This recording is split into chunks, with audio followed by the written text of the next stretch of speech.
Welcome to the English Out Loud podcast, a podcast where I give you tips to enhance your spoken English.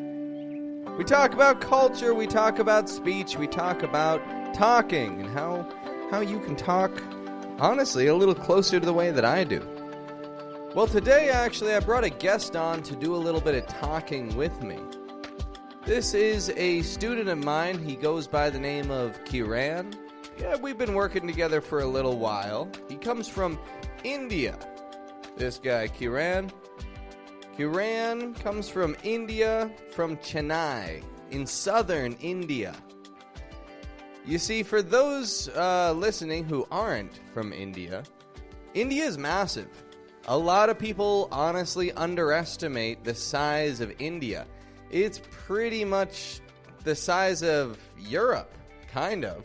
And so when people say that they're from India, you know, that's the equivalent to saying I'm from Europe.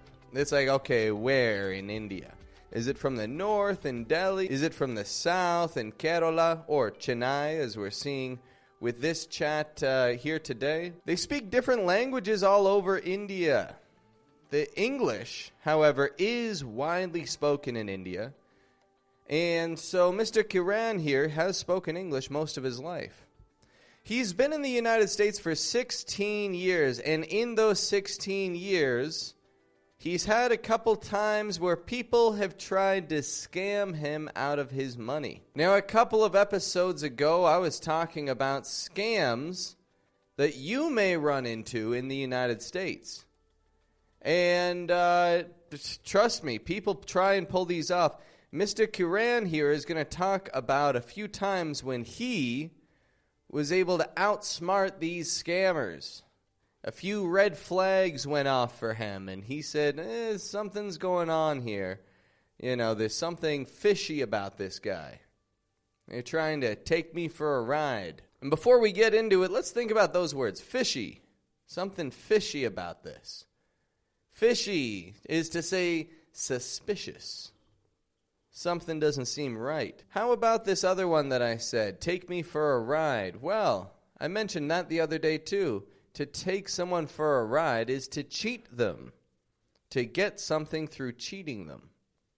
Well, Kiran did not let that happen. Let's hear his story.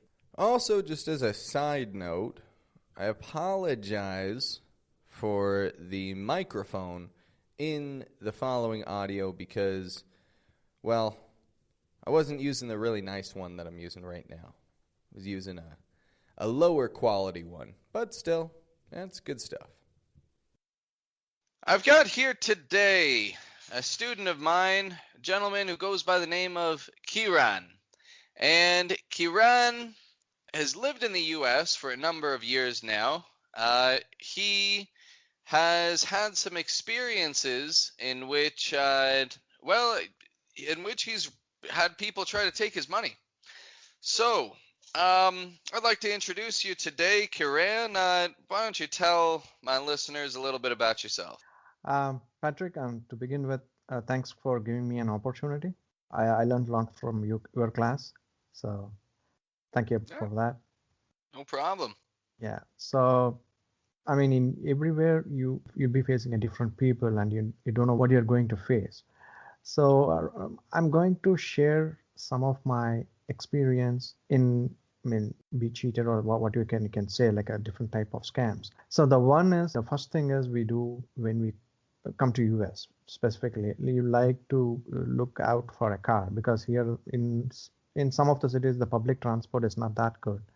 So obviously you may have international driving license or you'll get a driving license as soon as you come over here. So same thing. I got my driving license and I started looking for a car, right? So when I asked my friends, they advised me, you can check on the multiple websites, there's this, that. And if you go to dealership. I'm just curious, do you know any of the websites that you use there?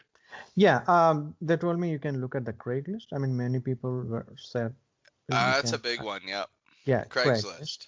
Yeah, Craigslist. So it's based on the region, right? So if you're in a specific city, the city.craigslist.com. So it goes like that. So I started looking into it, and the people said if you go to dealer, you might paying more. So okay, I started. I mean, we want to pay less and get a good product, right? Hmm. So I was looking out for a car. I came across an advertisement that in a Craigslist that's a person is trying to sell his car. So it's in good condition for a used car. And the price, I looked at it based on the model of the car, how many miles it was driven. So based on that, you can calculate the price. So the price posted and the price where in the other websites, the whatever you can say, it's a good price to buy. So I started a discussion with starting an email. There was no phone number, so I started with an email, and I got a response. So the response was like saying, okay, it was pretty simple response at the first time. And the first response was like, so the person is in a different place, not in the place where I live.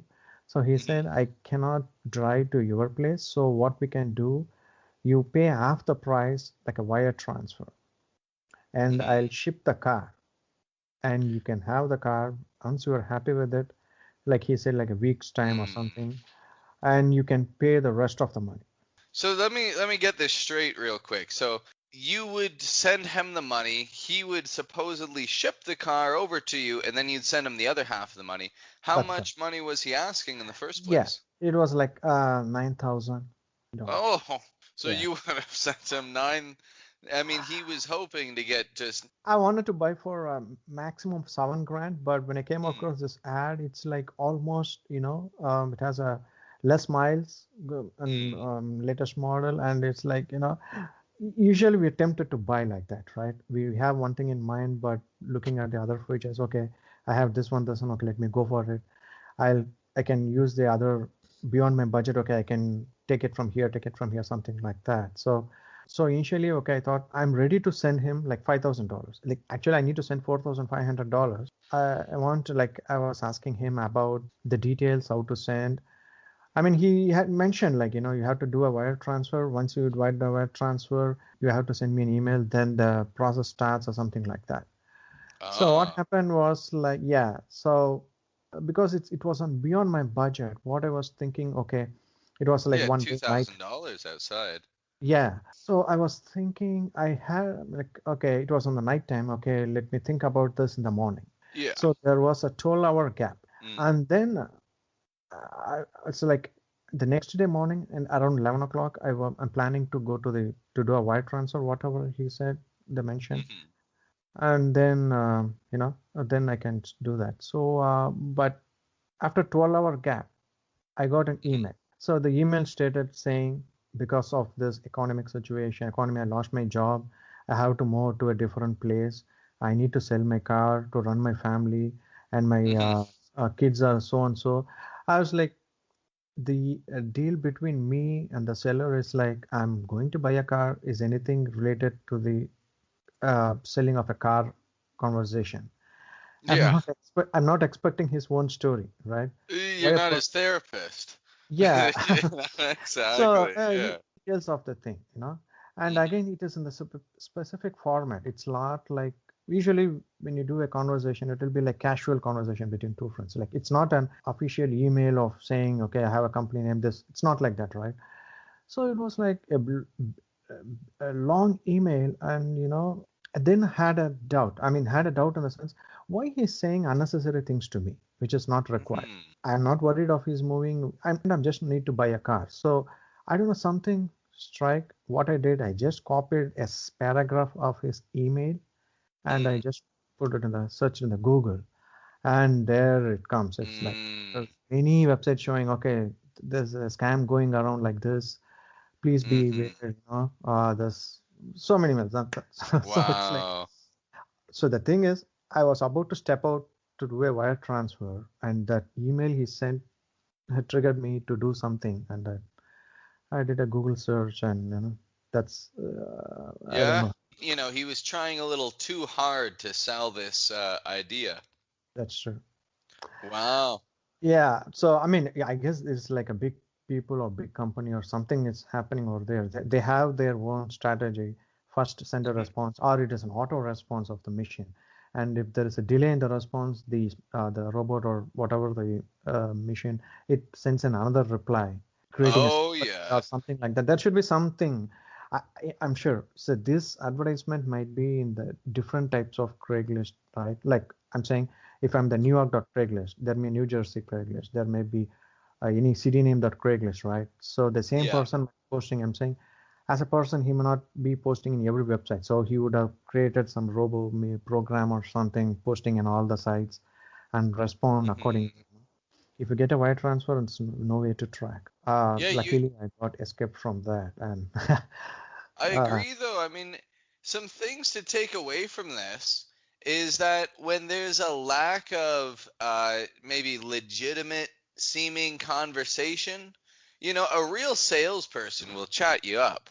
yeah, A real salesperson isn't gonna try and they're not gonna start talking about their family and stuff like this. It's not relevant. They want to talk about you and your family uh-huh, and how proud your family's going to be that you bought a new car and all this stuff. They don't want to talk about their family problems because that doesn't get sales. That's desperate talking. Very yeah, it's you saw that some red flags went off, and that I think is where most people should start to question this. Um, Although at the same time, I gotta say it, this at the same time, always you gotta try before you buy. yep, You can't just, yeah, if you send over money and you say, okay, now let's see the product. Well, if you've already sent the money, you've given up your leverage. If they don't want to send that product, they might not send the product. So that's just my suggestion there. And that's what I take away from that story. And I think that's what a lot of people can learn from that is um, if they don't let you see what you're buying before you buy it, that's well, true. that's it. Exactly. Yeah, sometimes that's just how it is on the internet, but good. Yeah, I mean, it would be like a suggestion, maybe. Better deal with in person, but if you're dealing like this on online transactions, better go with companies. Like, there are big Hmm. companies where there are some good companies they can sell online, like send some advance, you can get a car, and then you go for those are okay. But if you're dealing like Yeah. this kind of things, it's better to deal with in person or something like that. Although, do you ever try talking people down on the price, haggling? Do you ever try to haggle? Not really. Okay. Yeah. That's something my dad taught me. These guys, they don't want what they're selling. They don't want to hold on to it.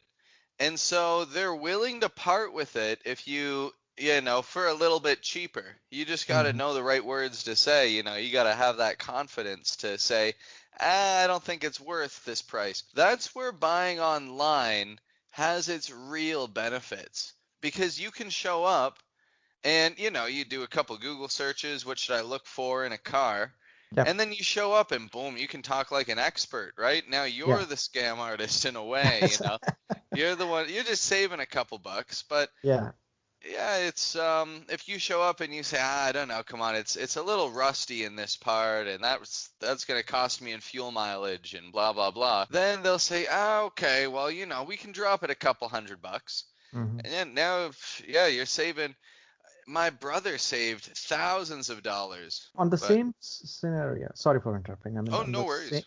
on the same scenario, I just remember one of my friend faced a similar kind of situation. He dealt with in-person thing, but after he got the car, again they met in some generic like a parking, everything Mm, was looking good, and he took to the some of the dealer shop. I mean, to check the point, 10-point inspection or something. Everything was looking good, and he gave the money and he got the car. But when he went to register the vehicle, they were not mm, able to do that because there were a lot of things that being corrected in the car. Like the previous reading, say for example, was like 70,000 miles they were recorded, but currently uh, the car shows 40,000 miles. So there was a oh, mismatch in the miles. So the seller did something with some mechanic, or I don't know what they did.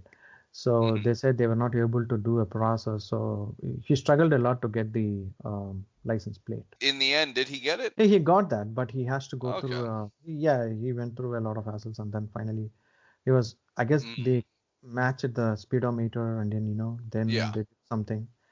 Yeah, yeah. but They tamper with the what's it called? Well, that ticker. the Uh-huh. mile counter. I don't even know what you call it, the counter.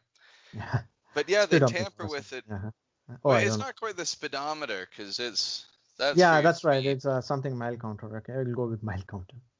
Sure, yeah, that's what I'll say too.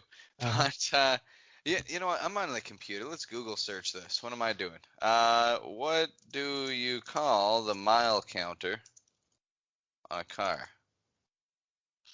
Oh, odometer. Odometer. Yeah. Yeah, yeah, exactly. That's the odometer. So, yeah, the odometer, exactly. People, they'll tamper with that. They'll run it back somehow.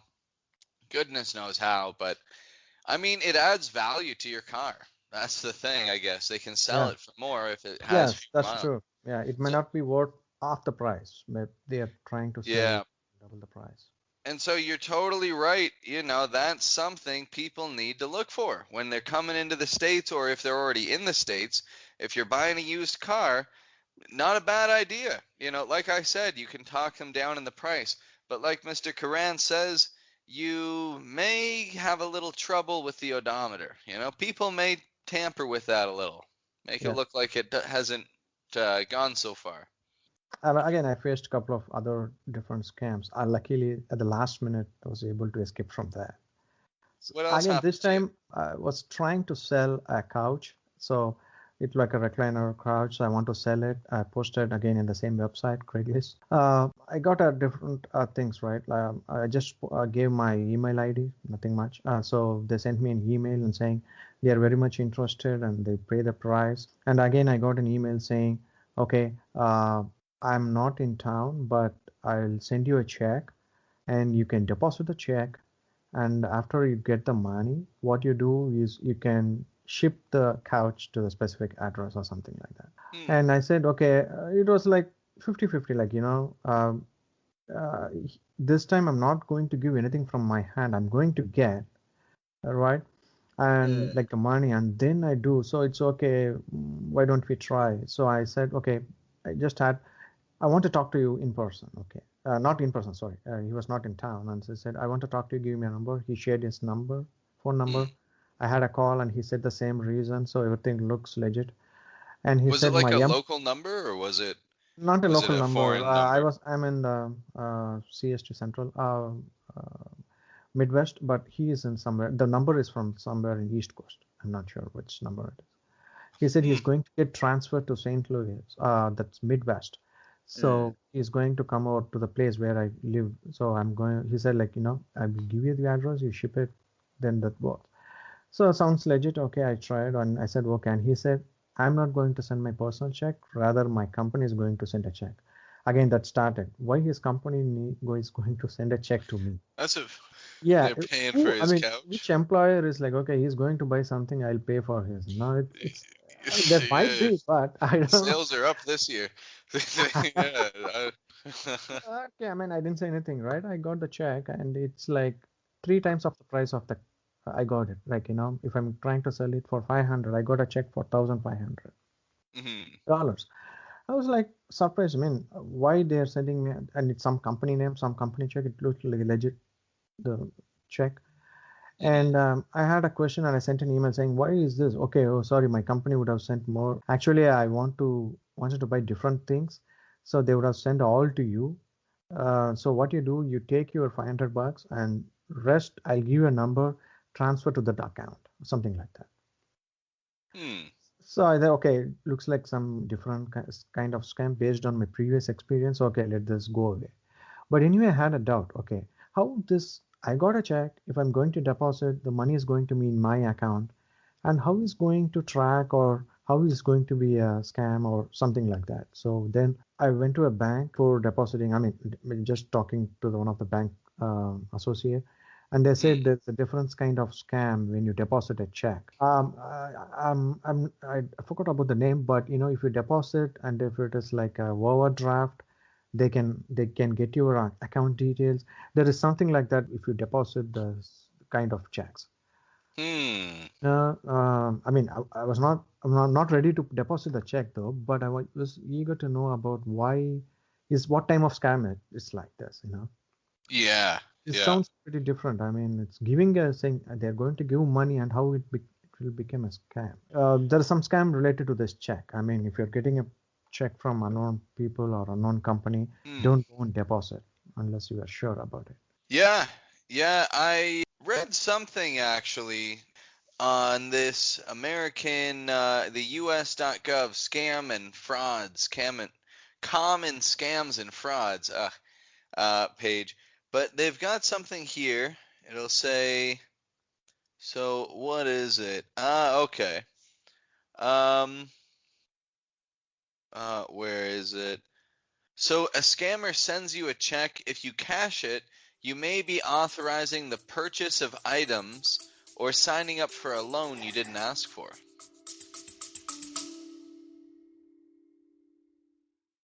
Folks, this is just a quick message to remind you to subscribe to the Accent Training Podcast. If you haven't already, you don't want to miss a second of this accent training experience. And you want to be updated whenever I've got new content out for you. So if you haven't subscribed, hit subscribe now. Oh yeah, And yeah. I that's remember now. He said the similar thing. The bank associate or the person I you. talked, the bank. Okay. So yeah, so then in depositing that you may sign up. Exactly. So I heard something about that on like a YouTube video. I don't know. They were saying that they deposited it and then they ended up paying like, they ended up being in debt Yeah. because I suppose every day that they didn't pay it back. I don't know exactly how it works. Yeah, But there might be a everyday interest or something like that, and yeah, he gave me some example. mm, It was some time back, so not remembering the exact thing. and that's it. So then at the end of the day, I mean, what did you do? I don't have the check with me, so I got the company name in the check. So I tried to send the check to the address, but I got it back. Again, saying there is no address like this. It's an Mm. incorrect address or something. So everything was fake. I don't know how they created the check, and everything is fake. Oh yeah. Well, have you seen that movie Catch Me If You Can? No, not yet. Oh, check that movie out. You'll understand how you create a fake check. Uh, It's I think the movie takes place in like the uh-huh, 1960s maybe with Leonardo DiCaprio, but uh-huh, really good movie. And this guy, this fraudster, is what you would call these people who do fraud. uh-huh. This check fraudster manages to rip off millions of dollars traveling around the world. Check it out. It's a good movie. Sure. Catch Me If You Can. Sounds great. Yeah, I want to. I want to. So, like, do you think that any of this was targeted at all? Do you think that there was any Yeah. extent when they were like, okay, here's a sucker, here's an easy guy to catch? So if I wouldn't have faced the first type of scam, definitely I would have deposited this check. Hmm. You Oh know, yeah. I mean, it's like, okay, I mean, I talked to that person. Maybe it may be on some unknown number. Next time if I try, he's not going to answer. That's a different story. But I got a check. I'm going Hmm. to sell my item. And he said, you can have your money and rest of the money you can just transfer to this account or something, online transfer. Everything was okay. I mean, I would have gone and deposited this check. There's different type of scams. You have to be very careful. Yeah. Yeah, like the same item, there is another small thing. I mean, Mm-hmm. not extending. So the small thing is like, again, a person texted me, I'm interested the item that you put for sale. Mm. And I chat with him and he said, okay, I'm going to come in this time to your home to look at it. Everything was okay. Everything was good. So the next text I received from that person, he accidentally sent it to me. Actually, he was about to send it to his friend maybe. What he said, Hmm. tonight I targeted a person. He himself answered and we are going to that home or something like that. Some message um, that is targeting this me. I mean, basically what my app. I don't know Like. what kind of it is like, you know. Mm. And he mentioned that my name in that, like saying, I mean, whatever the post I did. So he was about to send to a different person. Accidentally, I got the same message, Mm. When I read it, okay, I mean, I immediately replied asking like some questions are there about that, and that's it, no answer. Again, when you try calling that that, number, it's dead. So, yeah. it was a small thing, but again, this is a different type of thing, you know. Yeah. No, no, exactly. That's it. That one you got lucky because who knows Yeah, what the deal could have been there, what was going on if he just sends you a message and says, I'm going to come check it out. And then he says, okay, we got him. Like, what? yeah. You got him for what? So, That's true. what, what's the, Uh, what are you going to do? Get yeah. out of here. Yeah. Wow. So I even mean, if you're yeah. trying to sell anything from your home, don't try it. I mean, if you don't know the person, don't let them in, you know, to look into the items. Yeah. Just in case you can have some common areas or place to take the items or sell the items or exchange the items, whatever it is. Yep. You know something actually, something I'd like to say that I heard before an ex-convict. This is a guy who used to be a criminal. Mm-hmm. What he said that he used to do so that he could break into people's houses with like Oh, no trouble at all. Here's what he would do. He would come to your house the night before as a friend. He in his excuse, he said he would only break into people's houses that he didn't like. You know, people that he had a real problem with them. Or in the States, actually, we'd say a beef. He had a mm-hmm. real beef with them. Have you ever heard that term, beef? Yeah, but People in got beef. Yeah. uh, it's like something you got cheated. The meaning is. Oh, If somebody says that they have beef with someone else, it's to say that they have an issue, sorry. some Okay. sort of problem with someone else. Anyway, if this guy didn't like you, what he would do is he'd come by your house, he'd bring over some pizza, you guys would have a party, Uh-huh. you'd have fun, everything. He'd go to the washroom and he'd leave the window open. He'd open Ah, your window. And then, every late at night, everybody's asleep. Then he'd come and break into their house and he'd take whatever, all this kind of uh-huh. stuff. The point is to say, all over the world, this is no secret for thieves. Uh, This is probably a regular trick for thieves. I'm just warning actually my listeners now, all over the world, close your bathroom windows before you go to bed, because yeah, you never know. You never never know. know. Yeah, that's Yep. true. Anyway, great talking with you today, buddy. I think you said that you got to get to your dinner, right? So I'll let you go for that. You've had some interesting tips here for the newcomers to the United States. Now, overall, I mean, in your experience in America, is it good? Yeah, Overall, even regardless of all this trouble.